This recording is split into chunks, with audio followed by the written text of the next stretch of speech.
That's a nice way care of us. That's so sweet. Ellie should give it to Everett. I know, yeah. Don't start She's no not. junk. Do you need more on that? I have an extra. No, you too. Oh, okay. Yeah. Brandy, Grant's. There you go. Thank you. Oh, I'm sorry. Calm me down a little bit. Oh, okay, okay, sorry. All right, you ready? You got to run back. Hurry, hurry, hurry.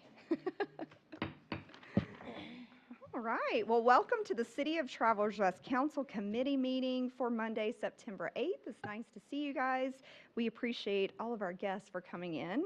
Just as a little note, maybe this is your first time coming to our committee meetings. We all meet together in full committee, and so you'll get to hear questions and conversations, and we have a full agenda for tonight.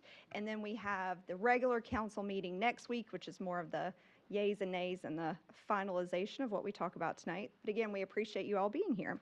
So we will start with the Personnel Committee. Chair Shanice Chris. Thank you. Thank you all for being here. First, I got to get a shout out to the people in my class. Welcome. Learning more about advocacy and politics. Thanks for being here. I'm on the Personnel Committee, and the other people in the Personnel Committee, Kelly Byers, Grant Bumgarner, and Wayne McCall. And today, we're going to start with a compensation study presentation. So I'd like to invite Dr. Russell Campbell from the Management Advisory Group, who present the findings on the comp study. Thank you so much for your time. Thank you. And he came here from Columbia to be here, so we really appreciate it. No problem at all. Madam Mayor, fellow members of council, I want to say thank you for giving me the opportunity to come up and share information on a project we've been working on with the city administrator and her staff for the past 10 weeks, basically. And so tonight, I'm going to present the final report. What I will do is share just a little bit of background about the company, myself, and then talk about the process methodology that we use to develop the study, and then share with you the findings and recommendations of that study. Throughout the course of the presentation, if you have any questions whatsoever, please don't hesitate to stop me. I'll be happy to address those as we go through the presentation. Compensation is a sensitive topic, as we all know, but it is not the only consideration that an employee will consider when determining whether to come work for an organization or to leave an organization. Over the years, I've done what we call quality of work life or morale climate surveys, and always in the top three, after about 15 years of compiling data, the top three in terms of what motivates employees, it's either going to be pay, job security, or benefits. Those always shake out in the top three, not necessarily in the same order. So it's a very important consideration from any employee. From the standpoint of the employer, the goal is to pay fair, competitive wages. You don't want to overpay, and in today's market, you certainly can't afford to underpay. So you want to be competitive. When we put together this study, the city was probably around the 53rd or 54th percentile. What we've put together this evening will move you to about the 60th percentile, which we believe will allow you to better compete with some of the neighboring jurisdictions here in the area.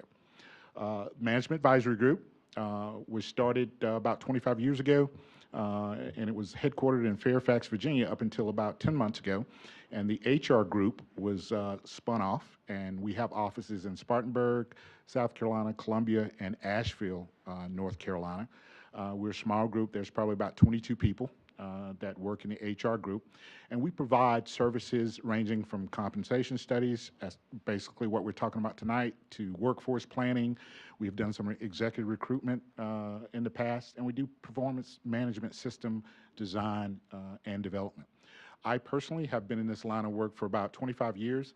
After I transitioned out of the Air Force as an Air Force officer, I became a human resources director in Sumter, South Carolina, and eventually assistant city manager. At a conference one day, someone from a consulting firm asked me, have I ever thought about being a consultant? At that point, didn't know what a consultant was. But I said, sure, I'll listen. And 25 plus years later, I'm still at it. This particular study marked my 347th study that I've done around the country during the past 25 years. So in terms of study goals and objectives, big picture goals, we looked at every position that was associated with the city as an employee. We looked at relevant labor markets that you compete in for labor. Obviously, in this part of the state, which has probably got the most dynamic labor market anywhere in the state of South Carolina when we look at the Greenville, Spartanburg, the metropolitan area here. So you're competing against similar size, smaller, and much larger jurisdictions for compensation. And so sometimes when I go out and I talk, particularly to the elected officials, and they're in a region where there's some really large public employers, someone will ask, well, we know we compete with City X, which is 10 times our size, so how do we compete and be competitive with that? Well, when we talk about competitive pay, you don't have to match dollar for the most expensive or highest paying entity in your region. But what you want to do is look at the current gap, if you will, and you want to narrow that gap to where it's enticing enough for a potential applicant to want to come on board, and you want to have a benefits package that is competitive as well. And individuals will often consider employment opportunities outside those things I talked about, but they'll look at advancement opportunities, which can be readily available sometimes in the smaller jurisdictions compared to some of the larger ones. An opportunity to make an impact sooner rather than later in some of the smallest jurisdictions. And then also that chance to wear multiple hats to really enhance your skill set. And so when we say competitive, you know, if we look at that on a scale, let's say, for example, we have a labor position and the entry level is 10 and the top value of the job is $30 per hour, to be competitive, maybe our entry level is going to be 8 and maybe our top is going to be about $27.50. We're not matching the highest paying, but we're closing the gap to where we're in the ball game. And so that's how we look at the idea of competitive pay. The third bullet there talks about looking internally within the organization and make sure those jobs that have similar responsibilities and similar requirements in terms of education experience are paid on the same grade, the same salary range relative to others like it. And we want to make sure that the structure is competitive in today's market, but also it allows flexibility to make internal adjustments should the composition of duties and responsibilities change over the next year, 18 months or 2,000, you can still use the same system to grade any new positions or handle reclassification requests. And this particular project included 64 positions or employees and 36 different job titles within the framework of the city structure. So methodology, how do you approach this?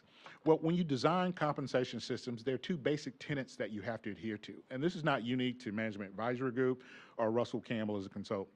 The first tenet you've got to address is what we call internal equity. That's ranking the jobs in the organization under study. If you will, jobs should be paid based on the responsibility and qualifications to hold that position. If we ignored that, then we just have one basic massive salary range and everyone would be paid somewhere along that salary range. Well, if we did that, we'd overpay for some jobs and underpay for others. So we've got to look at the individual nature of each position, identify the complexity associated with each, and create the hierarchical relationship within the organization under study. So we sit down using a classification management system, software application we have, and we apply 14 job factors to every job. They're universal factors. They're applied to any position, whether they're exempt, non-exempt, management, non-management. We look at things like decision-making, judgment, equipment that you use, education experience, at the minimum what's required. We look at data in terms of records, reports, and documents that you prepare and review. We look at your people relationships in terms of being a supervisor or coordinator, financial responsibility in terms of managing a budget, approving expenditures, or being the custodian of equipment and material items. And so all told, there's 14 of those job factors, and I go through and I assign a rating that ranges from anywhere from 1 to 10 in each one of those categories based on my scoring matrix. And as I do that, as I get through the 36th position, I'll be able to print a report that shows me the most complex job in this organization based on the overall quantitative point score, and then in descending order will be all the other jobs, all the way down to the job that scored the least amount of points, which we will argue is the least complex job in the organization. So that's step one in this process. Then step two, external equity, is looking at peers and competitors that you compete with to see what's being paid for similar positions in their organization. Now, we're not capturing information on what actual incumbents are being paid in those organizations. We're looking at the value of the job from their perspective. This study is about the value of the position, not the value of the person. If we were looking at individual pay of a police officer in this organization, John Smith, versus Larry Davis, City of Spartanburg, we would be looking at personal characteristics in terms of their pay, because your pay is basically a product of your experience and education, as well as how long you've been there with the organization and in the position. So that's more about the person. And so personal attributes should be addressed through the annual performance appraisal process, whereas job value is a product of the internal review and then the external information that we glean from the marketplace. So with that said, just a quick summary in terms of doing compensation design. You have the internal equity, and you're collecting information on jobs from questionnaires, job descriptions, information from leadership. And then on the right side, external equity, you're gathering information from agreed upon peers. And then you've got to tie that together somehow. So we use linear regression, statistical modeling, to tie together the two sets of data. And then our software basically predicts or produces the pay scale. Based upon those two sets of data. And then we can run financial information for each department as well as the city as a whole to determine what it's going to cost to implement that particular study. Now, for this particular study, here are the 10 organizations that we agreed we would contact and collect data from.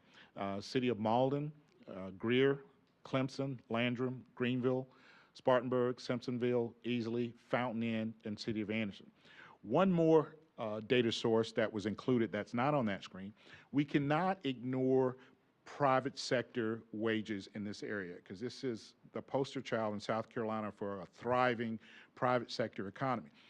But we also know that for the public sector peers, we can contact them, and based on the Freedom of Information Act, things like job descriptions and pay schedules are considered public information. So we can get that from them. But that doesn't apply to Amazon and Google and any other private business. But that data is available, you just got to work to find it. And it's available through the Federal Department of Labor, Bureau of Labor Statistics, because of all the entitlement programs that are funded with federal dollars.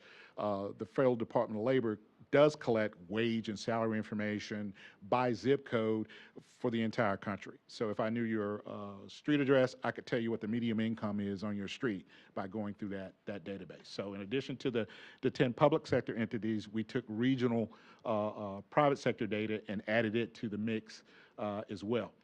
Now, there's a bit of interesting circumstance here with the city. When we looked at your current pay structure, on average, your minimums of starting salary were about 22.4% behind the market. The midpoints, which are considered the market averages, you were about 33% behind. And then at the maximums, it was 40.8%. But that's misleading. When you're looking at pay, you have the pay structure, and then you have actual salaries being paid to people within jobs in that structure. What you're paying people is much better than what your structure looks like. So generally what has happened, you haven't updated your pay structure in a number of years, but you've been continuing to hire and bring in people at competitive salaries. The only downside to not having a current competitive pay structure is you wind up having to bring in new hires higher than the starting salary of your pay plan, which creates leapfrogging. You'll have someone who's been here maybe 3 or 4 years who'll find that a new employee who's in today's market is applying for a job, gets hired, they may come in at or above a salary that someone has been here for a couple of years. And that's one of the downsides of not maintaining an updated pay structure. But we resolved that issue. And then with the leapfrogging issue, there's also what we call salary compression. When you have longer tenured employees whose salaries are really close to those that have very little tenure. So they're compressed together, usually at the lower end of the salary scale. So we've broken up some clusters that we found so that those longer tenured folks salaries are more representative of their tenure and levels of experience. So don't let those stats worry you. We have a because- question. Yes. Yes, sir. Are we speaking of one department individually, or are we speaking about the entire city? When we are talking about the plan, Right now, as far as you're talking about the difference in the pay structures, are we specifically? It's citywide. talking To City, yeah. fire department, police department? Every public- department. Everybody. Okay. Every department and every Thank you for employee clearing that in up. those departments. And so findings and recommendations, we looked at your benefits package. It's very competitive. As Shannon and Carson and I talked, one of the trends in today's labor market is to look for ways to make the work climate better. Reduce stress, make sure that employees have the resources and tools to need if they do have some personal issues, because people bring personal issues into the workplace. And so you have a employee advisory program, EAP, which is a good resource. Some other things that we see out there in terms of trending, I've gotten some clients, primarily in the Southwest, where to recruit millennials, they will, if you come to work for a particular city that I'm working with, after 5 years, each year, up to 5 years, they'll put aside a percentage of your salary into an escrow account. And at the end of the 5th year, if your performance reviews have been satisfactory for each of those 5 years, that money will be used to pay down your student loan debt as a tool to recruit millennials. We're seeing more efforts into professional development, getting employees to anticipate opportunities to advance in the organization. There may not be an opening in a higher level or management position today, but if you take the effort to get the qualifications and certifications and licenses that you need, when an opportunity come up, it's in the organization's best interest to promote from within. So we're seeing more emphasis there. We're seeing a little more generosity in terms of paid time off from some organizations, and we're seeing more effort to do employee engagement things, particularly on a social level, you know, appreciation lunches, big holidays like Thanksgiving and Christmas, trying to get people together to fellowship. And this really all sprang up from the COVID situation back in 2020. The other thing that COVID left us with was the desire for many folks to work remotely. I know we interviewed 5 consultants last month, and 4 out of 5 asked more about being able to work remotely, cared more about that than the actual salary. Unfortunately, in the public sector, some jobs are forward-facing, and they have to be manned, you know, all throughout the week in the work hours. But there are some jobs that will lend themselves to someone being able to work more remotely. What I generally advise to leadership is, if that's something you're considering, ask your department heads to look and see what positions in their department may allow for flex scheduling, and have those conversations and see if there's something you're interested in. And those that may not, you can come up with a schedule that rotates opportunities so everyone gets, you know, a day or 2 off. There's a big push in both the public and private sector to go to a 4-day work week in many places around the country. That's something a lot of European organizations have been doing for quite some time. It's just starting to gain a foothold here in the States. One of the anticipated results of the study is we wanted to make sure that the entry-level salaries were more competitive, because when you're so far behind, when an applicant sees the job posting, if you're so far behind, they're going to think, well, they may be willing to negotiate a little bit, but if we're 20 or 30% behind, the consensus is they're probably not going to negotiate to that degree. So we wanted to make sure that those were competitive. We did see where some longer tenured employees were pretty much close to topping out. They were close to the max, but that was because the spread was artificially low from min to max. So we've adjusted that to make it more competitive and align with the market. And so what we have, as I said in the beginning, will put you at about the 60th percentile in the market, which is very good. It's an open range plan where we have a minimum, midpoint, maximum. Those of you who have worked in school districts know that the school districts typically have a grade and step program where you have a grade and then you're assigned to a step within that grade. A few local governments still do that, but it's primarily in the school systems, and the preferred structure is the open range. From minimum to maximum, there's a 55% spread. Typically in South Carolina, that spread can be anywhere as narrow as 45% to as high as about 70% in some jurisdictions. We base the spread in part by looking at the competitors and peers, seeing what their spread is, and then looking at your organizational structure to come up with the recommended spread. So if we're going horizontally from min to max, 55%, but then when we go vertically from grade 1 to 2 to 3, there's a 5% differential all the way down the table between jobs. And typically, the differential vertically can be as low as 5% and as high as about 15%, depending on the organization. In terms of what is it going to cost to implement the study, I did find out that you guys gave a generous, I believe it was 5% cost of living not too long ago, which was very generous when it was averaging probably 3 to 3.5 in most jurisdictions. And I think that helped with mitigating the cost to implement this study. So when we look at the pay structure and we look at the individual employees, there were 42 employees whose current pay was below the minimum or entry level that we came up with for that particular position. So to get those 42 people up at least to the minimum of the new structure was $162,316. And then we went back, circled back to look and see where there are pockets of salary compression. And we found 39 employees whose salaries had not progressed based on the duties and responsibilities of the position to where they should be based on how long they've been in those positions. So to get those 39 people to where they needed to be was $112,091. So if we add those two numbers together, the adjustment to minimum and the adjustment for compression, we're looking at $274,407, which changes payroll by about 7.5%. Now, this is just raw salary adjustments. This is not the cost of the fringe benefits that has to be tacked onto that. That has to be added. We use 5% as a benchmark often in compensation. And when we do a study, if we find that the change in payroll is over 5%, that gives us some indication that maybe the organization hadn't been quite as aggressive as it needed to be.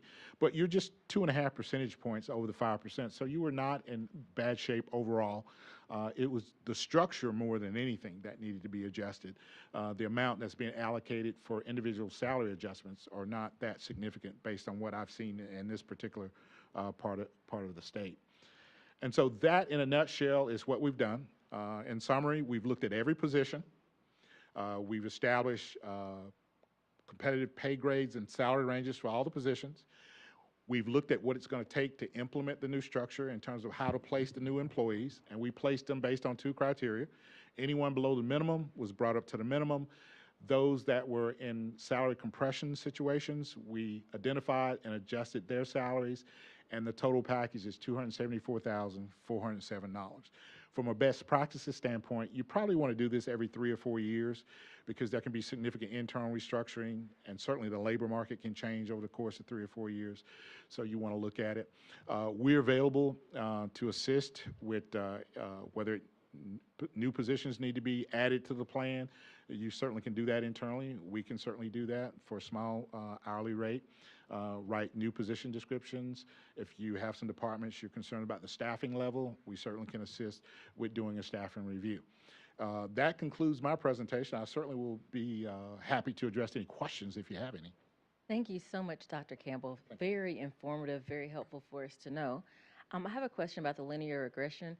So are all the 14 categories evenly weighted, or some have different weights than others? Good question. Some of them are weighted heavier than others. For example, the data utilization factor has a higher weight than, say, equipment utilization. The people responsibility and finance do have a significant weight. Safety responsibility has weight, but it's lesser than those two. So yes, they are weighted. Thank you. My second question is, so did you and our administrator meet to talk about the different job responsibilities, or is it like description, and then if you had questions, what was that process like? We met, first of all, to talk about turnover rates across the department, what positions you've had any recruitment or retention challenges with. Where would you like to see the organization in terms of market placement, the 50 percentile, which is market average, or do you want to be more competitive and maybe move up to the 60th percentile? We talked about things like that. And then I was given organizational charts, job descriptions for all the positions to do the internal review. Anybody else from the committee or council have questions? Go Yes, ahead. ma'am. Thank you, Dr. Campbell. So you mentioned we should be looking at this every 3 to 4 years. Yes, And I ma'am. believe it has been exactly 4 years since we did our last one. So Mm-hmm. I'm curious if there is anything in between those 3 or 4 years that we can be looking at or adjusting to Mm-hmm. Sure. remain competitive, because the environment is changing very quickly. Very quickly. You won't have to do anything this year, but next July 1st, the start of the new fiscal year, I would recommend you do a small adjustment to the structure. You would increase the pay ranges. People typically will increase them based on looking at the CPI, Consumer Price Index, or the ECI, which is which is the Employment Cost Index. That takes in consideration from the employer perspective what the employer has bared in terms of changes in benefit cost and compensation cost. One of the things that I do encourage you, let's say, for example, I know from July of 2024 to July of this year, the CPI has averaged about 3.3%. All right? So let's say next July you decide you want to do 3.5% COLA. You should not adjust the pay ranges by the same increment as the COLA. Otherwise, you're not going to move forward in the range. If I'm at the minimum and the minimum goes up 3.5% and I get 3.5%, I'm still at the minimum. So you want to do a slightly less adjustment. If the COLA is going to be 3.5%, you could do a range adjustment of maybe 2.5%. That little 1% difference will actually move someone forward within the pay structure, separating a current employee from someone who will come after, you've increased the pay ranges. Thank you. And Dr. Campbell, you probably just said this, but how have we been increasing it? Have we been using COLA to increase our scale? I believe so. Is that what, okay, Yes. I thought so. Great, believe so. thank you. Yes, sir. I have a couple of questions as well. And it's not about money specifically or benefits specifically. Let's say you got a young person that's interested in upward mobility.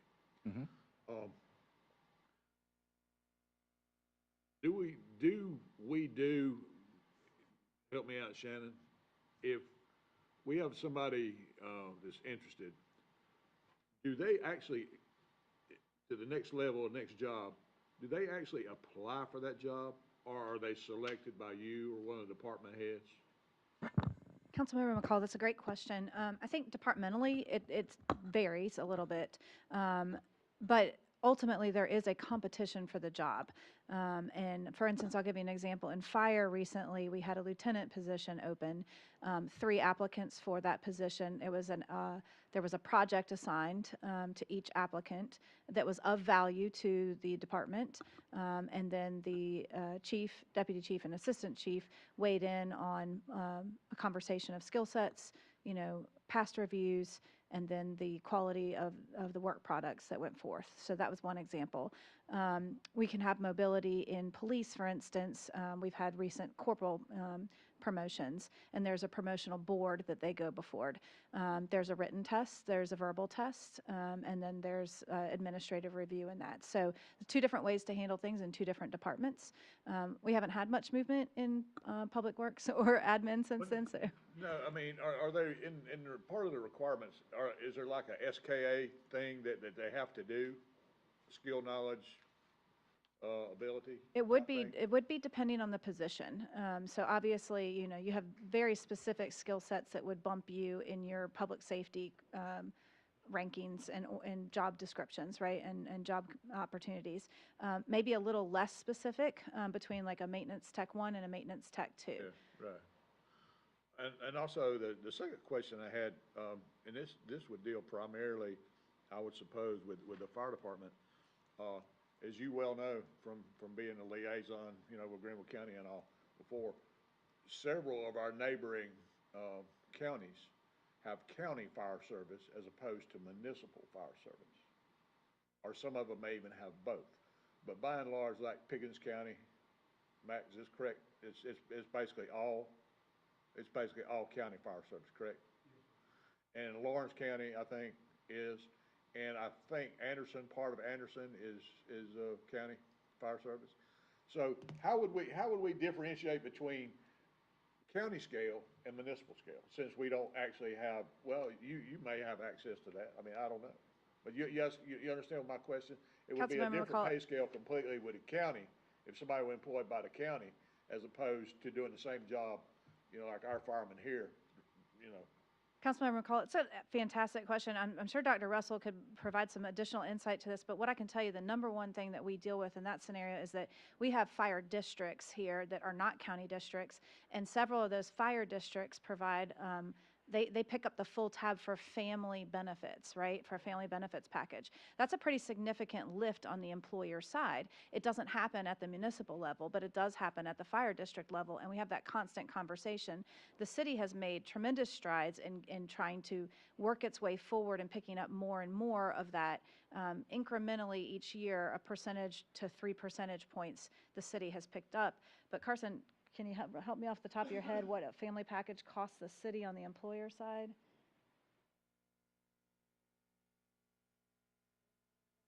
I think it's actually 60,000. It's 24,000 for a single employee, I think. Is it 22? Okay.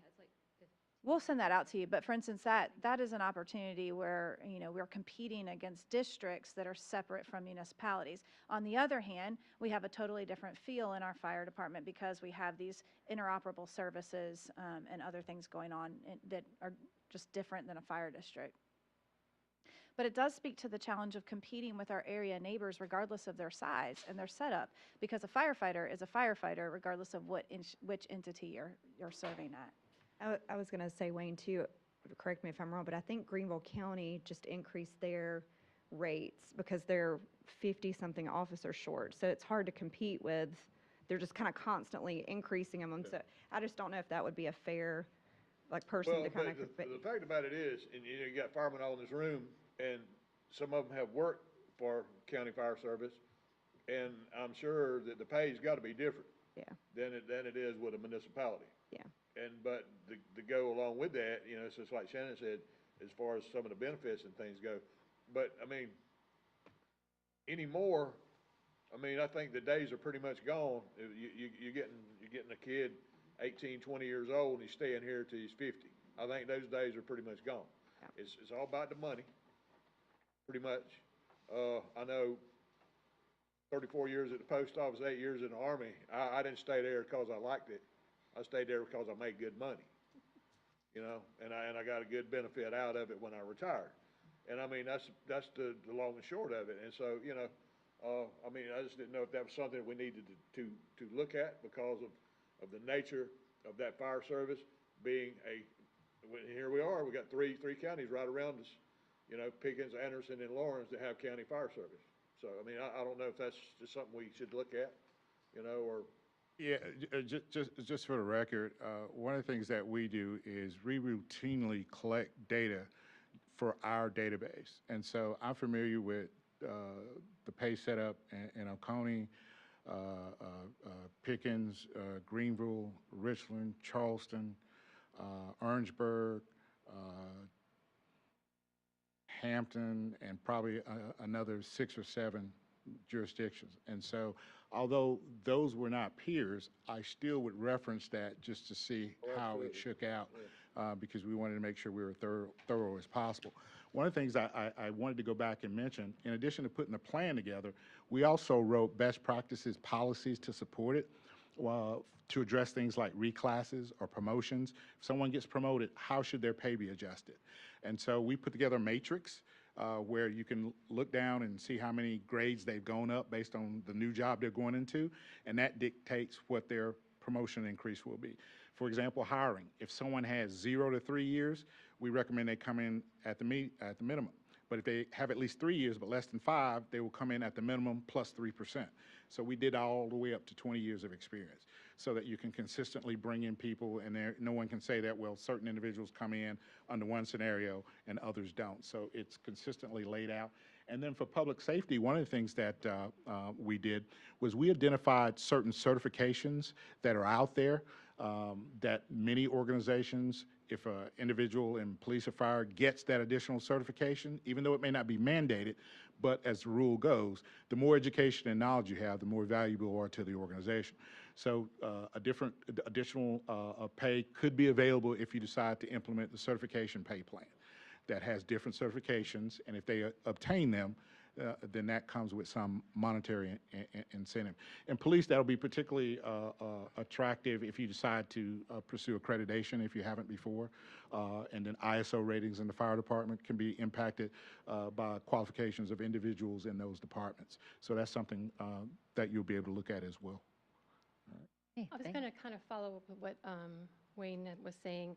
So as far as the structure that you've done, which is an amazing job, Thank is this a true balance, or can we compare what benefits are, and are we up to par? I know that the county, we talked about the county, being said, if your pay increases, but your benefits do not follow suit, then it doesn't, you know what I'm saying? So as far as like, if you pay more, are we increasing benefit coverage also? Is that part of it, or is No, that that, different? benefits and your actual pay are two separate issues. Your paycheck or your annual salary, that's considered direct compensation. Those things that are paid on behalf of the employee by the employer, like insurance and vacation time, that's an indirect compensation item. Together, the indirect and the direct become the total rewards package for the organization.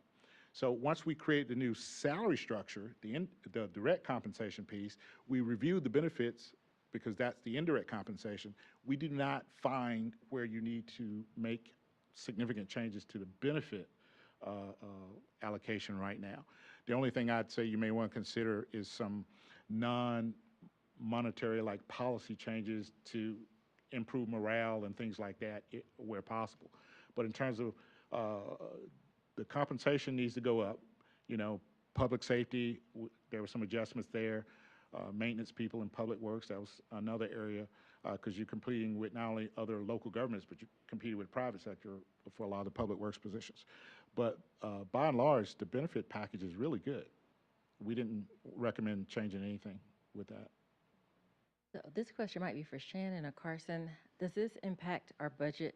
I mean, I know it impacts the budget, but is it in our budget to cover the cost? Councilmember Chris, that's a fantastic question. And the answer is we are going to provide to you a budget amendment with a proposal to include the vast majority of this. We've reduced the number just slightly because the payroll taxes and insurance, no, what's the payroll taxes and retirement benefits total 28.89% for every dollar we spend. So when you look at a $275,000 number, you come up with, times, 28.89%. So what I'm going to recommend is a $250,000 towards this study. And then we've done the math to that. It's about $300,000 total that brings us to. And then that will get us the vast majority down the road with this. I would recommend that we implement beginning January because we're going to have some other policy changes Dr. Campbell alluded to. We're going to pay out comp time, kind of change that practice a little bit. That will be done before we institute a new salary. In our minds, that's the best way to get that done. And then you have a half a year, and then you can, the next year, look at our allocations and continue down the path. One thing that's really important to note is that we're really excited to have this new salary table, and it is a great recommendation. We do not have to hit it, but it is my hope that we do get to that so that we stay competitive and we are rewarding our employees who are with us. One thing I'll go over in the budget amendment presentation is our years of service, and 71% of our employment base has been here less than 5 years. That's a pretty high number to be here less than 5 years. So we really want to focus from our standpoint, from Carson's and my standpoint, and all of our department heads on this retention capability. Thank you. Any other questions or comments? If not, is there a motion to move to full council to the 2026 compensation study pay table? Is there a motion? Motion. Is there a second? Or is it just us on here? Well, I'll just be the one in motion until we second. All right, and do we vote it out or that's it? Do we need to vote it to? Okay. All those who are in favor of sending it to first reading of council? Well, it's just this committee, so that's Yeah. usually. Yeah. Okay, thanks. Passes Thank you. to move forward.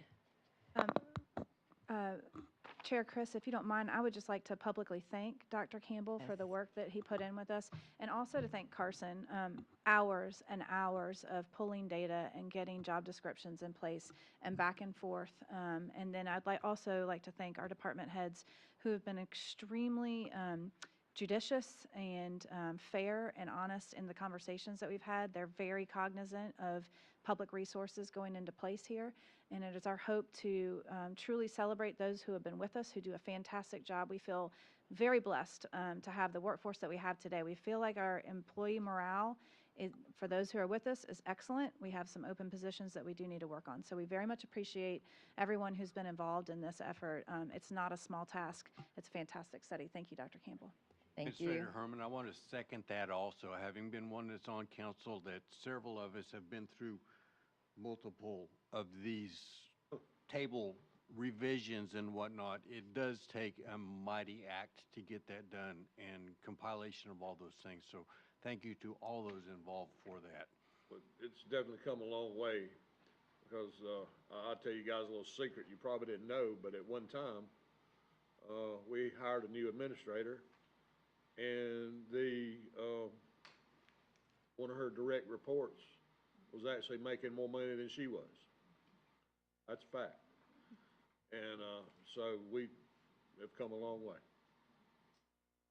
Thank you so much. I thought Dr. Campbell disappeared. I'm like, man, I told him he could leave early, but I didn't know you'd go that fast. I was like, wow, he ran. I didn't want to overstay my welcome. Yeah, no. But really, thank you again. It sounds like you were a delight to work with, and you. appreciate all of our staff, and it sounds like teamwork, so we appreciate it. This makes a big difference for us. And So we're always a phone call away. enjoy your trip back home. Thank you. Thank My you. only concern, sir, was the fact that, you had a blue uniform on instead of a green one, and that's.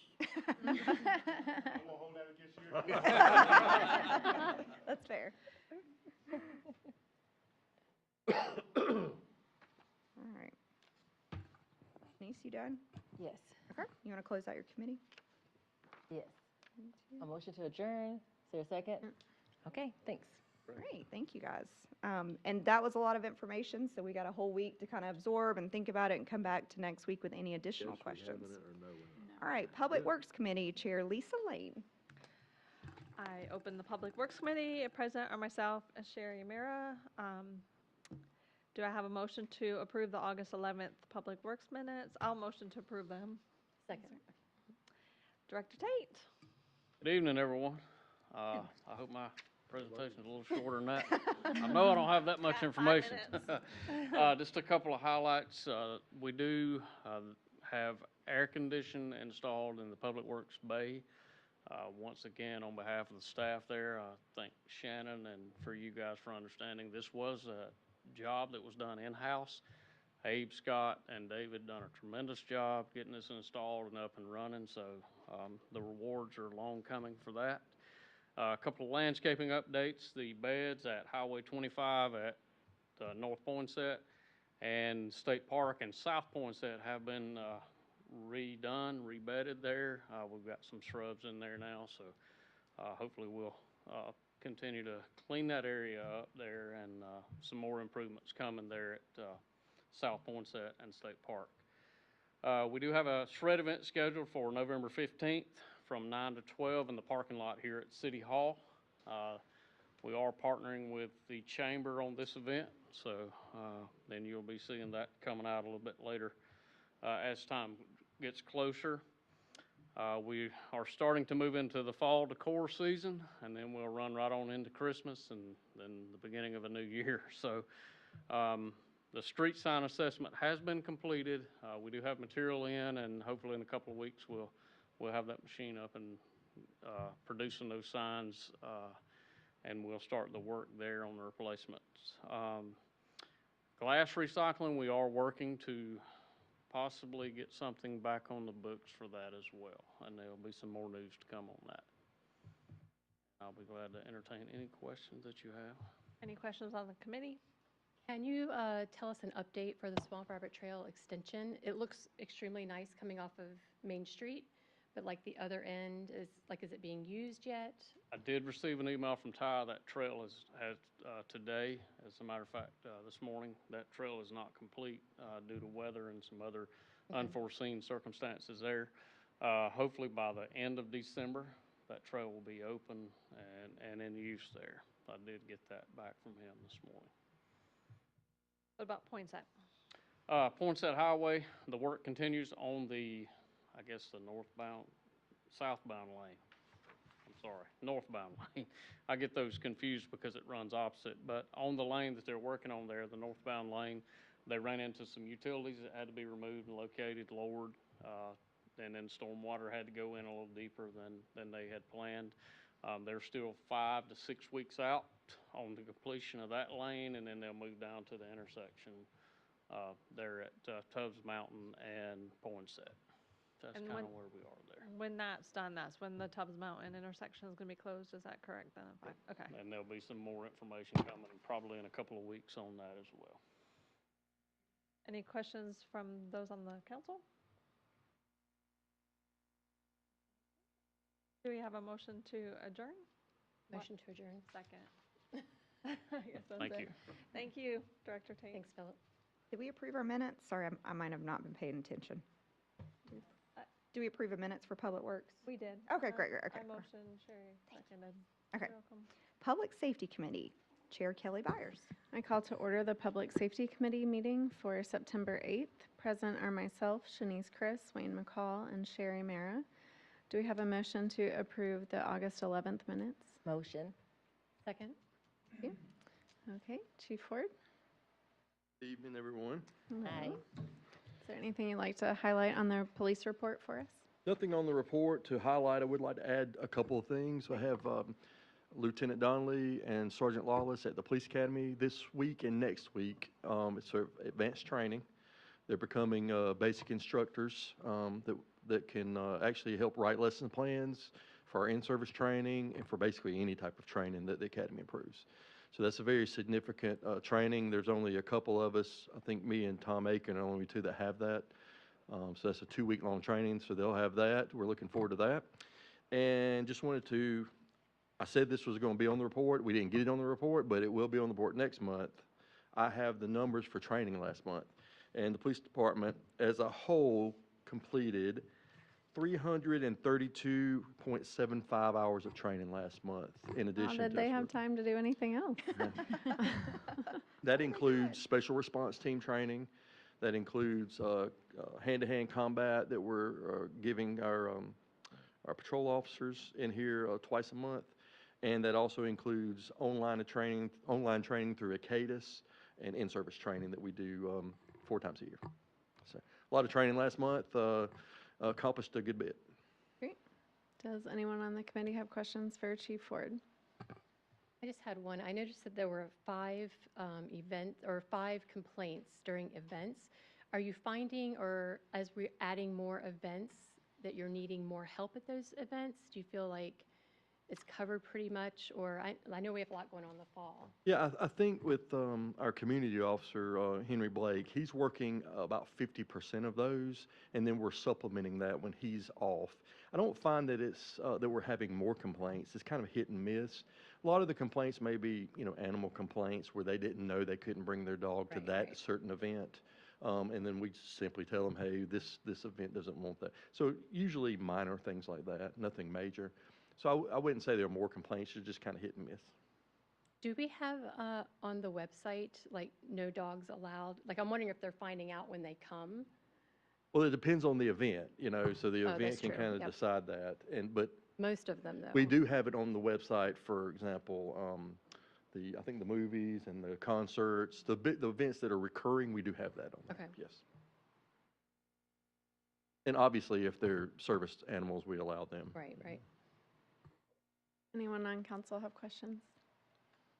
Question about the training hours is, do you expect that to be those type of hours normal for following months from now? Or is this an exceptional training, has it been an exceptional training? So that's a hour little, month? that's a little exceptional. The reason, let's see, we have in-service 4 times a year. That's once a quarter, and that was one of the months. So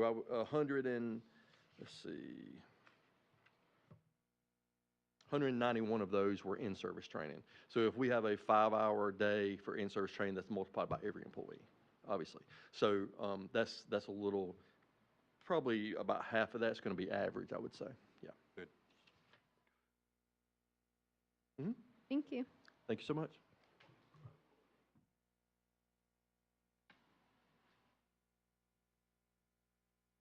Hello. Evening. I just have a couple of things. Any questions on the reports to start with, I guess? It looks like, I mean, it's hard to tell compared to previous months since it just shows this month, but the false alarm number looks high. Yeah, a lot of those are, all those are due to construction that's going on at Furman and a couple other places. I mean, those alarms are up. Our call volume's continuing to go up every month, so every month this year has climbed just a little bit, maybe 6 calls, maybe 10 calls or whatever, but it's still climbing. And some of that is due to construction, different places is probably the best answer for that. What did you want to share with us? I'm sorry? What additional information did you want to share with us? We are fully staffed as of this week. We have a new fireman that starts tomorrow.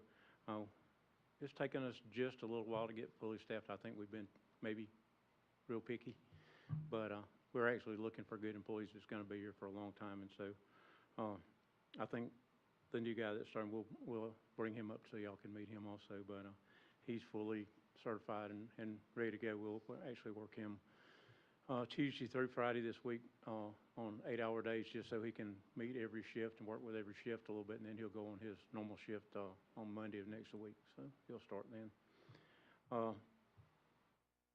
For all y'all, Philip has set up a class. It's an IS 300 class that'll be starting tomorrow. It's a higher level of incident command. The city actually, and you probably saw it in your email from Shannon, that we have 13 employees. There's, I think, 24 in that class. Yeah, 13 employees that's in that class. It is a requirement for the fire department, so anybody who doesn't have it already, and it actually expires, I think, at 10 years? Yeah, 10 years, I'm still in mine, good. At 10 years it expires, you have to retake it or whatever. So we've got some newer guys that's never had it or never had a chance to take it, so we're hosting that down here in the next 3 days. So that'll be starting. It'll be starting tomorrow. Does anyone on the committee have questions for Chief McMakin? Anyone on council? All right, Thank thank you. you. The call volume is increasing. Is that month over month you're saying it's increasing? it's increasing Or month sig- over year comparison? Well, month over year compared, it's increasing a lot. Okay. But month over month is increasing probably 6 to 10 calls a month. And, I mean, there's, What do other you than attribute that to, in your opinion? more medical calls. EMS is wearing us out. I mean, they daily, and we only run Delta responses, which is the higher level calls, life-threatening calls. Now, if we ran, like some departments do, the minor calls and all that, we couldn't even keep a truck in the station. I mean, there's just, the ambulance time now is 20 to 30 minutes on an ambulance getting here. So, I mean, sometimes it's shorter, but, I mean, sometimes it's an hour. I would be curious if we have some type of data on unnecessary calls where, I'm just thinking of the bear that randomly comes through Travelers Rest and everybody calls the police, like you guys are going to run out there and attack this bear or something. Is there like an you don't need to call the police for X, Y, and Z or fire? Is there any I think we probably benefit took there? care of most of that when we went to Delta responses, Okay. because when it goes through the call taker, excuse me, at county, they ask a series of questions, which brings that up to a Okay. higher level. As it hits certain points, then it keys in, well, does the fire department go, do they not go? All that. So I think we cut out most of that. Yes, there is still that person who knows that if they say they have chest pain, then, they're going to get somebody quicker. Same as if you say with the police that somebody's got a gun, then, somebody's going to come quicker. And there's some people that know that, and we have regulars too. And we do a lot of lift assist. Yeah. And some of those we'd like to weed out, but really, I mean, if it was my family member that was laying in the floor, you know, do I want somebody to come? Yes. Now, we have repeaters that call us all the time. There's a community paramedic program that we refer them to that helps them with getting care through a doctor, or through, you know, the community paramedics check on them and stuff like that. So we're trying to refer all those, but, I mean, when they call, we go. It's, you know, I don't want to see somebody that laid in the floor not because they didn't have a family member to come, you know, help them up. Matt, could some of this also be attributed to the fact that the population within TR is simply Absolutely. growing, and Absolutely. that's drawing Absolutely. some of The the more housing that increasing we calls get, also? of course, the call volume's going up. I mean, you know, when you get a business, it's a low call volume, higher tax, but when you get houses, it's a lower tax and higher call volume. So we've got a lot of houses and a lot of new ones coming on, so that call volume's gonna go up. Thank you. Shannon, is there anything you want to highlight on the building or municipal court report? Chair Byers, thank you very much. And I'll just follow up on just a couple things that both of our chiefs highlighted.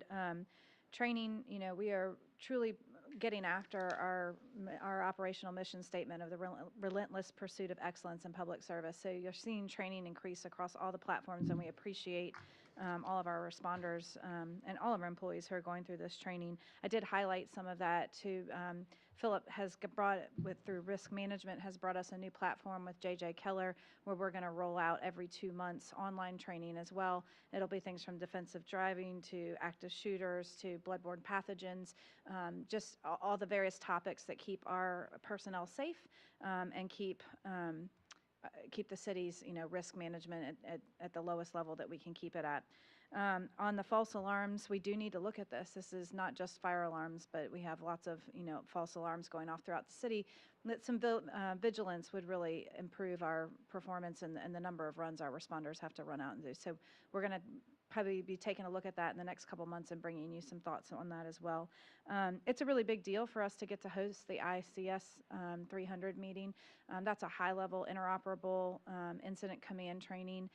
It's full. To my knowledge, they don't usually get full in those classes. Philip has done some really great work bringing all the responders together, then the entities together. Philip and Mac and Chief Ford, Chief McMakin, really, it's a testament to how people like to train with Travelers Rest. So I'm very proud of that for them. So with the building report, not such great news. We are highlighting now our fourth month in a row where we are kind of trending down. I would say the last 3 I paid attention to more. We had sort of a high peak that was high, but from June, July, and August, we are trending down.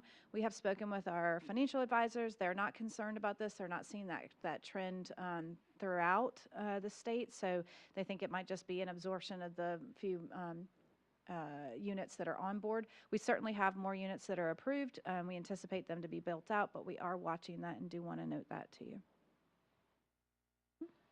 And for court, anything? I don't really have anything particular to report on court today. Okay. Does anyone on committee have questions for Shannon? Anyone on council? Okay. Do we have a motion to adjourn? Motion to adjourn. Second. Thank you. Great, thank you, Kelly. Planning and Development Committee, Vice Chair, Kelly Byers. Okay. Call to order the Planning and Development Committee meeting for September 8th. Do we have a motion to approve the August 11th Planning and Development minutes? Motion to approve. Oh, and I should say, present on this committee are Grant Baumgartner, Sherry Mara, myself, and Shanice Chris. Thank you.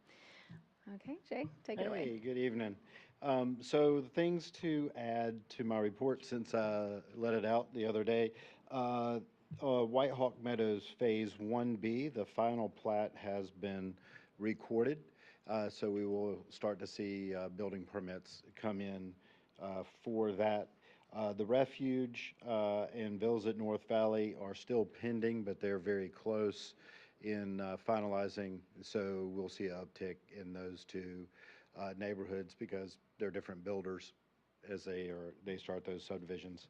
At the bottom, I would highlight items 6 and 7. The city is exploring grants through PARD, TAP, and SCPRT.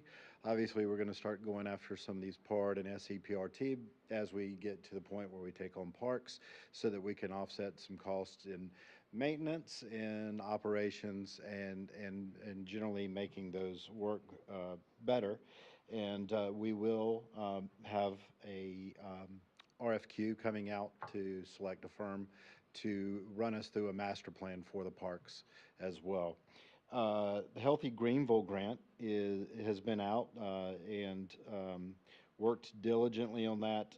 We should hear back this month. We're looking for a $250,000 grant for fitness court at the city parking lot on Center Street. It would be between there and the library. So we're optimistic, very optimistic about that one coming online. A couple things to add on tree planting in October. We'll, working with Trees Upstate, there'll be 50 trees planted for the fall planting, and then we'll leapfrog into the spring, and hopefully we can get 50 or more at that point. So we're continuing to try to build the canopy and work together with those guys in getting that done. Where will that be?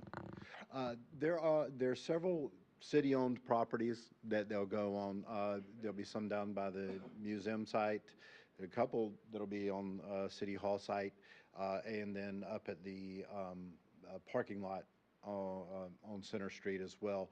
We'll start another row of plants because the cherry trees that are there now they're not going to make it forever, and they're not great for the canopy tree and everything else. So we'll have those come on without taking the cherry trees out yet. They're not that bad yet. Is that going to be done by volunteers or by them or our staff? They have volunteer planting days, so I'll meet with them and locate where all the plantings go, and then they'll have volunteers come in and they plant them, and then they will maintain those for 2 years. They maintain the trees, watering, pruning, fertilization. So that's taken care of for 2 years in the agreement we have with them. Great, thank you. Does anyone on the committee have questions for Jay? That's an awesome program to have someone come in and take care of those things without having to tax our staff to do that. But more importantly, then we've got somebody watching the well-being of the investment that's been put in there. So that's great, Jay. Yep. Thank you. Thanks. Okay. Next, we have the Lemus Fiber franchise agreement. Shannon, do you want to give us Chair an Byers, overview of thank that? you very much. This is a new franchise agreement that's being brought to the city to bring fiber to various areas throughout the city. Our state law does require that we allow for competition. We do have a fiber provider in the area, and AT&T. Lumos is bringing in a second option for us. We've been working on this agreement for a fair bit of time in order to make sure that all parties get what they need out of it. Maybe a couple of the highlights are that all disturbances have to be put back at least in the condition that they currently are, if not improved. Jay has been working with with Lumos on appropriate planning for that, and they have agreed to up the surety bond from their typical $50,000 to $100,000 because we did talk about the city really doesn't have the funding, should it for any reason not get back into place to fix any road work that goes wrong. So that's a few highlights. We do have representatives from Lumos here if there are direct questions, and we could also go through the agreement if there are questions on that. I'm curious, are we adding areas that do not have the opportunity right now? Councilmember Mara, would you like me to field that question, or either would you one. like Lumos to come up? Either one, doesn't matter. I'm curious if there's spots that we haven't been able to offer that and that y'all are going to fill that. Yes, and good evening. So there are, I think you have coverage in terms of internet service available throughout the city. The delivery mechanism is going to be different. I don't think you have fiber throughout the entire city, and so there will be some residents and businesses that this will be their first fiber option, but not their first internet option or wireline internet Right, right. option. And the fiber, of course, it's more resilient. It has more scalability as increasing demands on the network come about in terms of consumer needs. And then it is also underground infrastructure, so it is more equipped to withstand storms or whatever other kind of damages might occur. But you're actually installing the infrastructure. You're installing the wire itself. Glass, but yes, sir. Yes. Okay. Yes. And I just want to point out, this is a non-exclusive franchise agreement. So, you know, we already have fiber providers. It's just not covering everyone in the city. So this allows for more coverage. Does anyone else on the committee have questions for either Shannon or Loomis? Chair Barrows, if you don't mind, there's one more thing I would highlight is that state law dictates the franchise agreement amount. So that wasn't negotiated. That is just per state law. Okay, thank you. I'm curious, is there any particular area in Travelers Rest that you're going to hit first, or something that you've had your residents ask for the most? But we plan on starting construction in the next, 6 months, sometime around springtime. Go ahead. I'm gonna be honest with you. When I was reading this today, I didn't want to read 17 pages. Give me the skinny on this. What are you asking for? Give us the Cliff's Notes. What's your question again? Cliff Notes. Give me the Cliff Notes version. Why of are this you 17 here, pages. is what Wayne is saying. We're gonna, So the Cliff Notes is, you're authorizing us to use the public rights of way and to install this fiber optic system. We are committing to provide this, to invest in the infrastructure, provide service, compensate the city, and continue to maintain the network and certainly communicate with you and staff through that process as constituent questions may arise. Assuming kind of like AT&T, when we sign with them and they want to come into a neighborhood and go through the infrastructure. That's exactly right. And I think from a communication standpoint, that is one thing that you'll see. T-Fiber is the brand that you will see out there as of April 1st. T-Mobile formed a joint venture to purchase Lumos Fiber. So we're building the infrastructure that T-Mobile were providing service on. We're aligned with T-Mobile in that they've gone from number 12 to number 1 in wireless services based on the quality of the network, quality of the customer experience, and the innovation in the technology. And so you're going to see that on the front end by the way that we communicate with your staff as we're going through. We'll send daily street sheets as to where our crews are. We always have at least one English speaker in every crew. That's an issue sometimes in our industry. If somebody's digging in the front of their yard and they can't communicate with whoever it is to find out what's what. So staff will know. We'll be communicating with you as things progress, so you're up to date on what it is. And from a resident standpoint, we'll send out mailers in advance, what we call yard darts, so they can see as they're driving around that this is coming, as well as door hangers. So all those are built to ensure that we're communicating. The door hangers, as well as the other material, have information on a construction support team that is set up and in place to deal with issues that may arise. Not everybody marks their sprinkler systems, for example. And sometimes those sprinkler systems are located in the public right-of-way. So that's one example of damage that can and does occur. But we want to, within 24 hours, make sure that individual gets a response.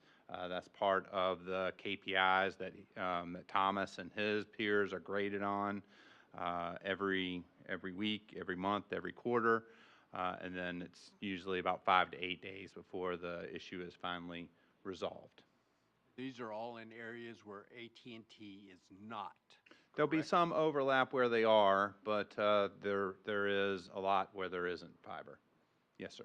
And going back to my question, so for example, if you lived in Northcliff, you're not going to go in there and you won't know that people are interested in fiber. You're kind of data gathering people who are going to sign up first. Okay. So maybe a little bit of color to that. We have in this area, T-Mobile has been selling a fixed wireless service for quite a while and has a backlog of folks that want the service, and there may be capacity issues on the cell towers. So this is part of a play to supplement that and to give a higher level of connectivity. There also are people that have given us inquiries about the fiber service specifically. So there is pent-up demand, but there is also some just perspective building in anticipation of being able to win over customers. Mayor Amadon, Lumos has submitted to Jay plans, so they do have an identified map. The mapping is referred to in the agreement. There is certainly overlap in some areas with AT&T. My guess is this probably has to do with, just revenue opportunities for the new franchise to come in. So we do have those on Oh, ahead of great, time. thank you. Maps there. There is confidential information, so just ask that you treat that with that care. But if you do want to see exactly what our plans are, they're Give there it to for you. Shannon, she's the keeper of confidential information. Give it to We not so much. She looks very trustworthy. Yeah, she's good. To the extent state law allows for it. And that's exactly what our disclaimer says. Okay, great. Any other Yes, questions? I would just also add that the fee is, by state law, is $500 per year. So it's not a high-paying franchise fee, but it does offer some competition. Did some research prior to bringing this agreement to you with regards to internet delivery systems. I mean, obviously, this is a backbone of society these days, particularly in an area where we do have a lot of work-from-home individuals and retirees who rely on it just for their day-to-day operations. And so we did look at satellite. We did look at, overhead provision. Underground fiber, at least for the next 5 years, is going to be the best delivery. After that, it gets a little less predictable per the market studies. Perhaps you see satellite become a bigger deal, perhaps not. It's a long way to travel back and forth for that data. So I do think in bringing this agreement to you, this is the best option for bringing multiple options to the table. My question is, so it'll be about 6 months if this is approved before you begin. How long will you be here installing the infrastructure? Just looking at the print, probably about 3 months That's it. of building the Okay. FDHs. It could be 2 months. It depends on the footage. We're doing about 250,000 feet a month. Okay. So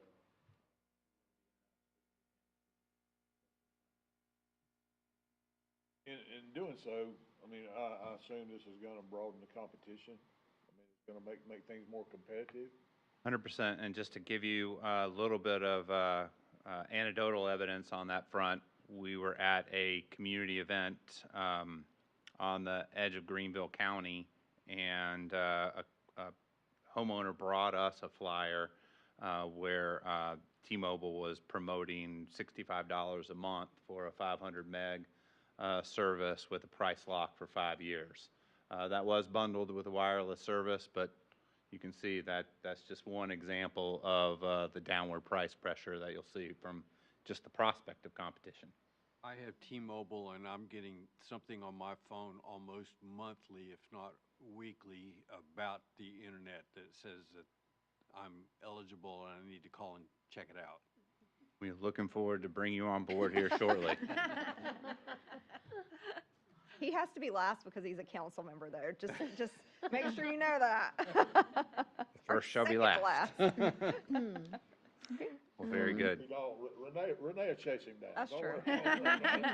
She'll get him. Okay, if no other questions, do we have a motion to send to full council this franchise agreement for second reading? So moved. Do I have a Second. Thank you. Thank you very much. You have a great evening. Yeah, thank you for sticking around, too. It's a We'll long. hang around if you have any other questions after. Thank you. I appreciate that. You're going to be here for a while. All right. I believe that's everything for the Planning and Development Committee. Do we have a motion to adjourn? Motion to adjourn. Second. Thank you. All right, last but not least, Ways and Means Committee, Chair Baumgartner. All right, I call the Ways and Means Committee to order. Myself, Kelly Byers, Lisa Lane, and Wayne McCall are all present. I would entertain a motion for approval of the August 11th Ways and Means Committee minutes. Motion to approve. I have a second on that. Second. Thank you. That is approved. All right. Going into number C, I'm going to read a motion and need a second on this for discussion. Motion to send to full council resolution R-04-25, committing the City of Travelers Rest to providing a local match for a Municipal Association of South Carolina Big Idea grant. Do I have a second on that? Second. Thank you. All right, here is a brief description of what this is. I can tell you right now, it's right up front, it's about Dicey Park is what this is. This is a new grant from MASC that is up to $100,000 and requires a 5% match for the Dicey Park site work to set the statue and initiate the Botanical Garden and Charters of Freedom area. The money for this is currently allocated in the capital funds budget. The maximum match would be $5,000. That's what this is about. Mayor, you kind of in the midst of all of the Dicey Park stuff. Do you have more information also? I'll just kind of note, and I know Shannon and Jay and our former intern worked on this a good bit, right? Yes, and Erica has picked it up And since. Erica, yes. So this is basically working on the full picture of the Dicey Park and also to help with the infrastructure. And so that's something it's not necessarily a lot of grants have for. So I think this will be a nice to kind of set the stage for all the pieces. And right now we're working with the Historical Society to get the approval through their whole, is it Greenville Heritage? Greenville County Historic Preservation Yes, Commission. yes. So we're doing the due diligence on this, but I think this will complement that whole area and then start that as that historic gateway for Spring Park Inn, which would be really cool. Shannon, anything else to add? No, I think that's pretty much it. There are a few hoops that we have to jump through simultaneously, but in order to apply for the grant, we have to have a resolution approved by council ahead of that. So you would approve this at your September meeting if it moves forward tonight, and that would allow us to submit our application. What's the likelihood that we are in good standing for full amount of $100,000? I think the likelihood is excellent. When listening to the parameters of the grant that was explained during the MASC conference, this is an opportunity to do something really different that's never been done before. What this project brings to Travelers Rest and to the northern or upstate region in general is an opportunity to have a in-place learning environment that's accessible to all ages. It's a tourism attraction. It is a field trip opportunity for schools. It's revolutionary and heritage tourism. For Travelers Rest, it does all of those things, but it also begins to really establish a historical corridor right on the heart of Main Street. And I think it's a unique opportunity for a town our size to celebrate our history with 400,000 plus people annually walking across it. And so if we can do that, if we can partner with the Historic Society, I think it aligns with their goals of trips to the museum, to the inn. And I think there are future developments that allow us to really create a nexus of history here that is scalable and repeatable in other cities as they look at opportunities going forward. And if we can do land $100,000, that will be a pretty good start to doing some things that Chair need to happen. Baumgartner, basically at this point, while we're looking at it, the city is ultimately taking on between this year and next year, and it's in the CIP programming, about $500,000 worth of site work and the build out of the park. If we could get this grant, it could go towards that. It could elevate the quality of the park, or it could reduce our liability to accomplish the project. All at just a cost of $5,000, which is already in the budget to start with. So Yes, sir. anybody else have any thoughts or questions? How's the fundraising going for the Dicey Langston statue? We Like, have her where are we done. at? It's Yeah, all so done. so Okay. Dicey, the statue is paid for and done, which is great. Perfect. And then the Charters of Freedom is also, so like the structural Okay. pieces, so this is kind of the makeup, and then we have $150,000 for the Children's Botanical Garden as well. So we have a lot of generous donors, which is great. But we'll be heading heavily into fundraising this next season, so look forward to that. That's probably where we can do like benches and swings and some of those things to get the businesses involved, kind of like over at the Trailblazer Park. Okay, I don't hear anything else. Then we have a motion, we have a second. This is for committee. Those in favor of sending this on to full council?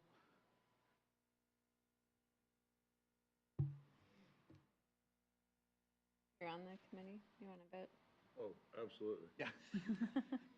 Wayne's lagging on there, but he did vote yes on that, so that is unanimous. Going No, on I to, caught myself reading something else here. I apologize. yeah, that's okay. All right, so that is going on to full council. Item D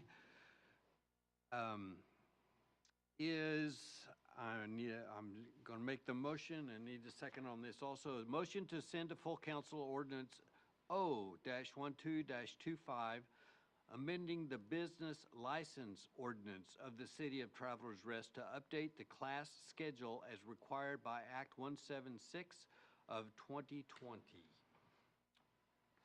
Second. Thank you, Lisa. All right, this is concerning the business license ordinance that the state passed for us a few years ago that is making all of the municipalities have the same, what's what I say, numbers for the classifications of the businesses that we have. My brief description that was so nicely written for me is Act 117 requires every municipality to amend their business license ordinance to include the change to the NAICS code, which is the North American Industrial Classification System, which happens every 2 years, which can result in a class schedule change. City business licenses are classified according to their NAICS code. These changes will not go into effect until renewals in the spring of 2026. So we're not raising anybody's rates right now. When the license renewals come up for next year, it will change. And we have no choice in this, by the way. So it's done this way, and this is how it's done. Any questions from anyone on council? All right, hearing none, all those in favor to send this on the committee, send this on to council? There we are, we've got them, thank you. Item E is my motion needing a second. Motion to send to full council ordinance O-13-25, amending the fiscal 2026 general fund budget to include the rate fee schedule and CIP program. Do I have a second on that? Second. Thank you, ma'am. All right. Ms. Herman, you and I have talked about a lot of this. I believe you have more to share with council right now. I will let you take it away. Thank you, Chair Baumgartner, members of the Finance Committee, and members of council. I'm very pleased to present to you a budget amendment, which we discussed at the time that we did budget coming forward, that we were being very conservative with our numbers, and we knew we had a large project ahead of us that had not been completed at time of budget. I'm cognizant as I begin this presentation, we have not completed our audit, though we have gotten a decent snapshot of where we are for our past fiscal year when we are in good condition. So I look forward to presenting to you a few large projects and a few small cleanups in this budget amendment. In Travelers Rest, we are really focused on council's core values and some strategic alignment that we've discussed over the past year as a group, specifically being a safe, vibrant, fiscally responsible city and investing in our people and our infrastructure and maintaining strong fund balances.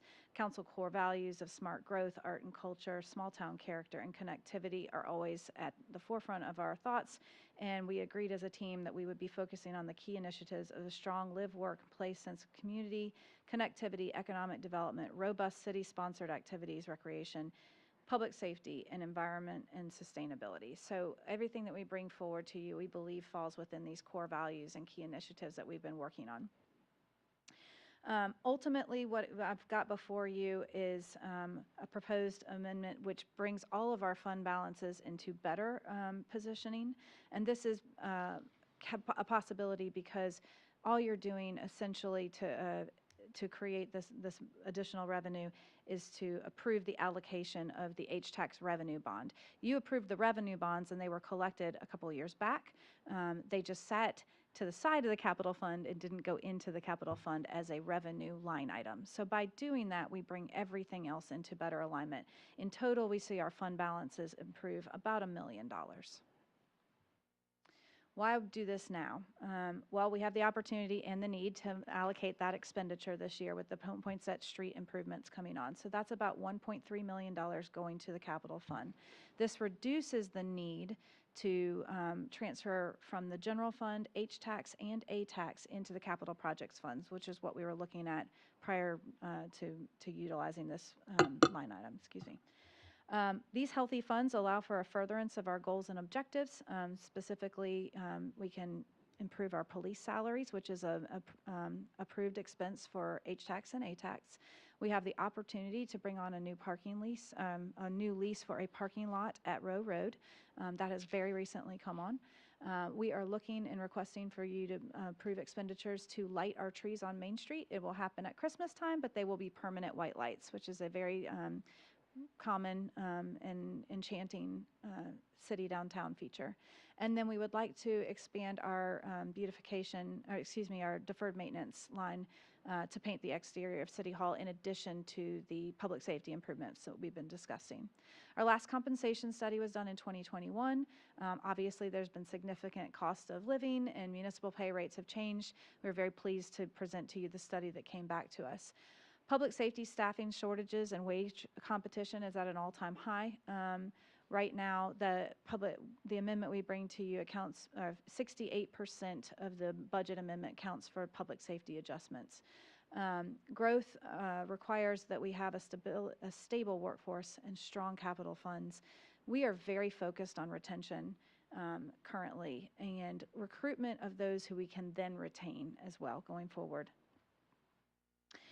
If we're focusing on our people and our performance, I'd like to tagline this: purposely small, relentlessly excellent. We have been focused on the relentless pursuit of excellence, and we want to be able to continue to do that with our small workforce that we have. We think we have the right people in place. We're just shy a few positions in terms of they're not filled, and we need to fill them. And then we need to keep our folks on. I was doing some work with our police force, and Captain Kelly has been running a lot of numbers for me. Thank you very much. It's a lot of numbers I've asked for in a relatively short period of time sometimes. But it costs us about $21,000 to take a new recruit and put them into a police uniform, about 6 months. And then there's the heartache and the drain on our staff as we train them. Over the last 4 years, we've had 5 folks start and not finish this process with us, stay on the team for a short period of time. When we bring in a new recruit, or newer, maybe certified, maybe not, there's still an onboarding and training process. And there's a better likelihood that they stay with us. But when we really drill down and try to identify who we are at Travelers Rest, we're not your typical small city. And you all know that. You've built a beautiful, wonderful city here. And the demands of the public service are to be beautiful and wonderful as well. And so as we begin to truly focus on who needs to be here, it really needs to be a mid-level and higher skill set that's capable of working relatively independently and absorbing a large amount of work with a small amount of resources.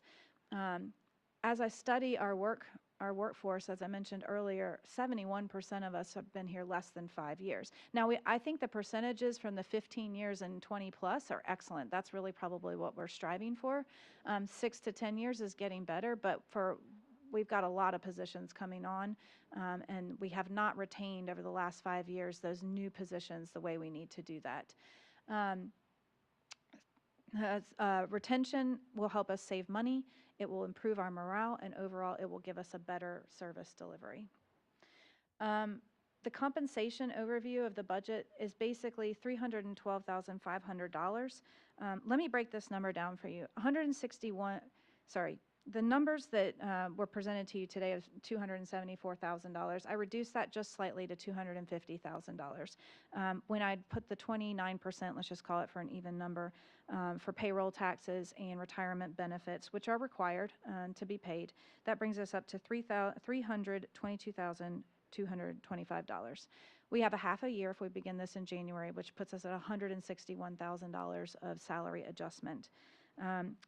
Additionally, we've paid for comp time, or we've retained a comp time policy where folks can earn comp time and not be paid on the payroll in which they earn it. It rolls over. In some ways, this is a benefit to employees. For instance, I'll use Captain Kelly as a great example because he earned a lot of comp time when he was a newer police officer. He's now a captain. When he retires, we will pay out at his captain salary, not at the salary in which he earned those times. That was needed back in the time when it was a small city and the budget was tight and you were forced to work overtime because you have to stay to finish your case or someone doesn't show up or things of that nature. We're in a better financial position, and honestly, the younger folks need the money in this pay scale. They're not looking to roll it over and create a savings account. This sits on our books as a restricted liability. So when we talk about fund balance and the health of our fund balance, which is something that Carson and I have spoken a lot about with you, we don't measure this. This is restricted. It's put to the side. We don't account for that when we say we have a 50+% fund balance that we can utilize if and when we need to. We can't utilize this money in any other fashion other than to give it to the employees when they separate service. I have employees who are trying to buy homes, who are trying to finance children going to college, and right now our policy is they get that money when they separate service. I don't want those employees to separate service. I want them to have the money when they need it. Additionally, I think it's it's essentially a poor loan, high interest loan for the city to be working on this. So what I would suggest is that this year we pay out our comp time. It's a total balance of $124,000. It will go to employees. We will give them the option to take it over a couple pay periods to help spread out the tax load on that. Most employees, this shouldn't kick them up above a significantly higher tax bracket. It is their money. Then going forward, and we've been thoughtful with all of our division heads about how to implement a fair comp time policy. No other city utilizes comp time. However, it is a benefit to employees if you're asked to stay over to be able to allow a little bit of time that sits maybe at the end of the week, you leave a little early. And so what we would suggest in this time during a transition, at least of a couple of years, is that we allow for up to 80 hours of comp time. That's 2 weeks of paid time off. This could help a young police officer who's getting married, has a baby, something of that nature, stack up a little bit of time and burn it off. But the city policy would be that it would be paid in time off, not in dollars. And it certainly would not escalate with your pay scale as you go forward. So it would be a choice to the employees to be paid overtime for the time that they work or to rack up a little comp time. And we've polled and we understand that there's folks who want a little bit of both. So you see in this chart here about $124,000, and I would suggest that be paid out of our general fund balance. And then I've included a small amount of money for a longevity stipend. We want to continue to build this longevity stipend up. We think it's a great way to celebrate those who have chosen to stay with us year over year. And we would suggest that go out in the November paychecks. And I would suggest that the longevity stipend be reviewed annually based on appropriations, based on the health of the fund performance. So this is not a given year over year. Employees, please hear that. Funding strategy. Okay, we've got the $1.3 million that's going into our capital fund, making that healthy. That reduces our need for the hospitality tax and accommodations tax. We had $50,000 in accommodations tax and I forget, what was it, Carson? $135,000 in hospitality tax that was going to capital fund. What I would suggest is that we increase transfer from hospitality to general fund. Originally, we had $185,000 that was for projects that benefit tourism and downtown utilization, that we increased that a slight amount to $255,000. I'll bring this up, but you'll see year over year that's typically been $370,000. So this is still a better movement forward. We're using less hospitality tax to fund general services, which it absolutely is allowed to do, and that allows us to build a better fund balance in there for future projects going forward. We're working for this in each of our balances here. There will be a small use of general fund balance, $127,680 for the one-time payout. That's just a little bit more than the comp payout, but it was cleaner numbers to do $255,000 on the hospitality. So there's just a $3,000 difference there. And then basically this creates a balanced competitive salaries and balance of competitive salaries and fiscal responsibility to build these funds up. This is for the capital fund, all right? So that $1.3 million, it will be approved by you as a revenue line item. The capital fund will grow by grow to, I should say to, $752,000. So that would be our fund balance at the end of the year based on this plan. This reduces the need for the hospitality and accommodations transfers. It frees $50,000 to go to the balance of the accommodations tax. I would suggest that we take the Row Road parking lease out of the accommodations fund because that is very much for tourists to come and visitors to come and park here. And then I would suggest that we increase $50,000, $25,000 each to the deferred maintenance line and the downtown beautification line for the two projects I outlined earlier.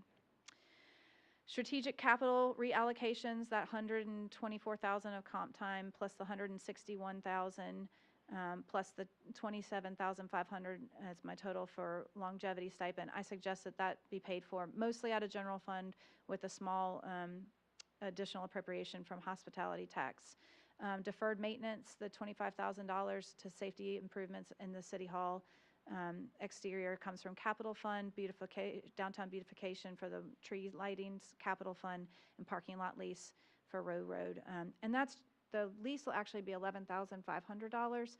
That gives me a couple $1,000s each year to do a little bit of improvement to the stabilization of the rock work there, maybe drop down something, railroad ties or something of that nature to delineate better parking patterns, keep the lanes from being blocked, more efficiently park cars with some park stops. Okay, so we reduce those transfers. We'll grow by the end of the fiscal year. We expect the fund balance of the hospitality tax to grow to $93,000. So that rolls into future opportunities for us. We are asking for an additional allocation of $7,000 for parks equipment. This is, we met with the Greenville County Parks Department, and they were telling us that soccer goals, when the fields are rented, which is one of the primary rentals that we have at the upper field of Trailblazer Park, they move those between their parks per the rentals. So when they leave, we don't have soccer goals just sitting here. And we think that's something that we need to do since that's a primary rental. So just a small amount for that and some miscellaneous equipment so we begin renting the parks out immediately. And the hospitality tax fund will reduce the transfer to the capital fund by $50,000. This grows our balance by $48,500 and includes the parking lot lease. Longevity stipend plan, this would be my my suggestion for what we look at doing this year. It is segregated out by years of service, and part-time employment is a little bit different than full-time employment. But we want to make sure that all of our employees receive a little acknowledgement of the time that they've spent with us and the skill set and dedication they provided to us. That totals to $27,500. I talked a little bit about the comp time policy reform, that this would be time off only, and we believe, and talking with multiple HR agencies, we believe this best aligns with HR best practices and reduces our long-term liabilities fiscally. I've been asked the question. We have a chair and a co-chair of Ways and Means who I'm super grateful that we get to bounce our ideas off of. So this is not just, Carson and I looking at things, although we spend a lot of time doing this. I'm very comfortable with the projection going forward into the next fiscal year, which is really important. It would be terrible to do a raise this year, and you can never really walk back a raise, and you shouldn't. So I will just remind us that we've been extremely, extremely conservative on our budget projections. There's two reasons for this. One, I walked in, and you had experienced the year I walked in a 36% growth in your ad valorem taxes. That's bringing on several new housing units. Pinestone is probably your biggest contributor there. Was that a stabilization rate, or was that, your new rate of growth? Obviously, so my first year I was conservative. We ended up growing 11%.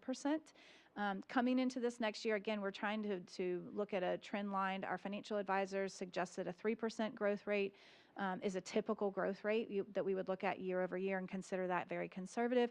But since it's reassessment year, we wanted to be sure that we stayed in really good form.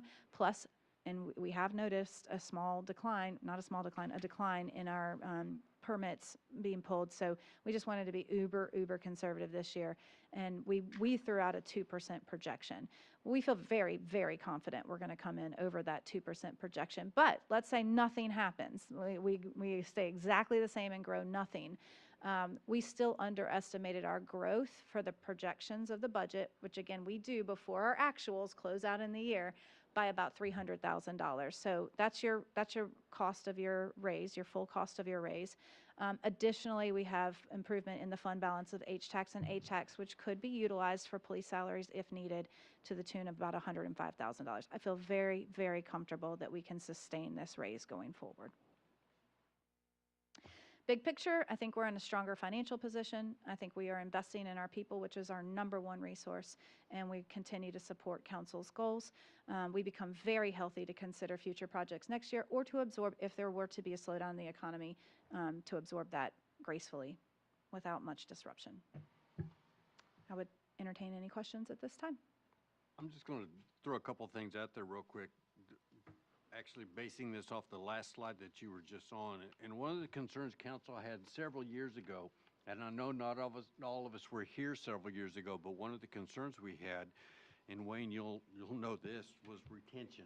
Boy, that was a huge word that we were concerned with, is making sure that the retention was in for our folks. And this, what she is proposing in this budget amendment, is to address that again. And I say again in the fact that some of you were not here several years ago. We have already made some changes to salaries and whatnot. But that was several years ago. Now with the new study, we can see that we are back behind, or not really, we're getting close to being back behind. We need to bring us back up to where we want to be for the retention side of things and for the pursuit of excellence, which is what we want to do also. We have been, and I made all of us aware of this when we first got to the budget, when we approved the main budget back in July, was that Shannon and I and Carson have been very conservative in our projections of what we were expecting. We're not doing anything now that we didn't think that we would have to do, in that what we're looking at now is taking some general fund money, not general fund money, some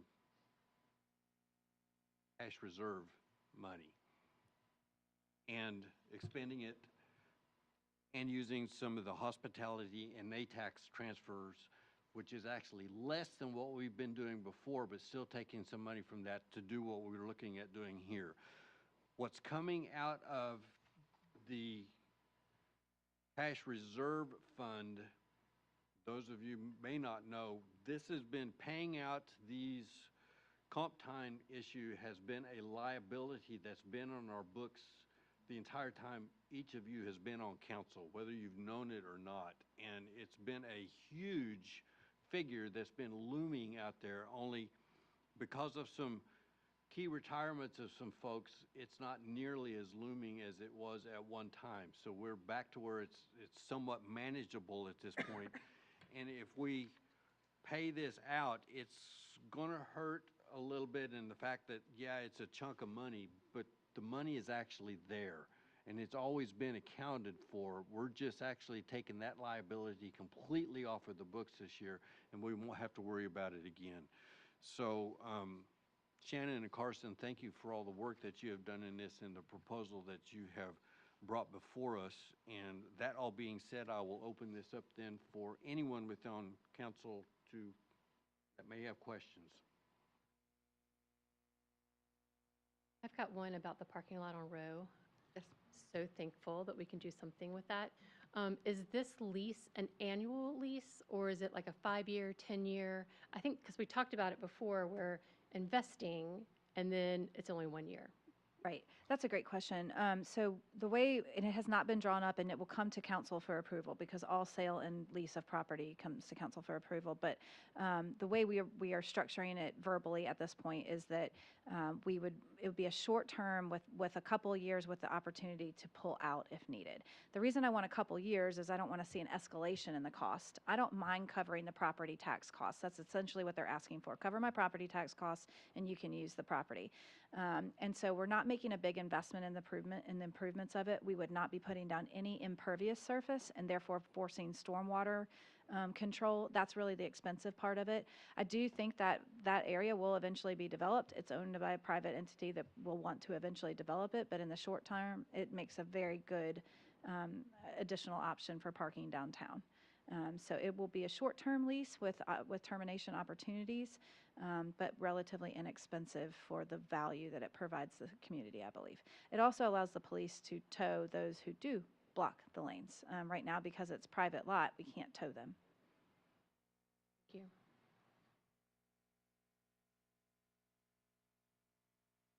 I have a question. Questions? Yeah, just curious. With the longevity study, the longevity, like what you figured out, like with only like 2% in the 11 to 15, how does that compare to other municipalities? It's a really good question. You would want to see it to be kind of thirds. You know, you got maybe a little less than a third coming in that are new, but a third that have been here for a long time and a third that have been here forever. So I would say we're about a third off. Okay, that's what I was curious. I will say this for information purposes, that in approving this general fund budget, it also is approving the few changes that we had to the rate fee schedule that were highlighted in our packet, and the CIP program also. So both of those things are tied to the budget amendment. Thank you, Chair Baumgartner. I'll just mention the rate fee is just simply a pass-through for the cost escalation from the engineers. So the city makes $50 on each of those. That's just a standard flat rate. So when they go up, we just have to go up. It keeps it so that we're not losing money on Correct. collecting it. All right, hearing nothing else, then we have a motion and a second for Ways and Means Committee. I see a show of hands, those wishing to send this on to full council for vote. Chair Baumgartner, would you mind doing those as two separate motions? Two separate motions, one for the general fund and one for the hospitality tax? I haven't got to the hospitality Oh, tax sorry, yet. apologies. So, yep, nope, so Jumped ahead. That's fine. Yep, that's coming up next. This was for the general fund, sending it on council, and we did have a show of hands that does pass. So last is, just as you said, this is, I'm making a motion, looking for a second to send to full council ordinance O-14-25, amending the 2026 fiscal year local accommodations tax fund and local hospitality tax fund budget. Do I have a second on that? Second. Thank you, ma'am. This is to just shore up what we just saw on the slideshow, asking to be done. This is just solidifying the financial side of all of that. Questions? Comments? All right, hearing none, committee, show of hands, send that on to full council also, and that also passes full. All right, I am finished with all that. Motion, do I hear a motion to adjourn Ways and Means Committee? Second. Thank you. All right, old business, we have none. New business, we have none. Shannon, if you have any other words for our administrative update. I believe we could call it You might here. be like, woo, I'm out. But, Philip and Chief McMakin stole my two updates, so Okay. we'll move on. okay. I just wanted to mention the C Fund shout out. You put it in our email. That was a lot of work. You went down there and pitched that when we lost the funds from the state, from the earmarks. And so very much appreciate you doing that. And I'm sure you had Carson to help you as well. And thank you to the C Fund Committee for helping that. But that was a big deal. Great. Does anyone on council have anything for the good of council? I just wanted to mention there is a ribbon cutting grand opening this Friday that's called the Resport at Goodwill. So if it hasn't been in your email, it should be soon, but that's this Friday at 9 a.m. if anyone's interested. The Goodwill NTR, this is going to be the first time that they've ever done the concept. So I feel very privileged that we're able to host that. All right. I think there were 3 firefighters at the 9/11 stair climb and maybe a police officer on Saturday. I think. 3? Okay. Was there that many? Okay. Well, they're friends and friends. Okay.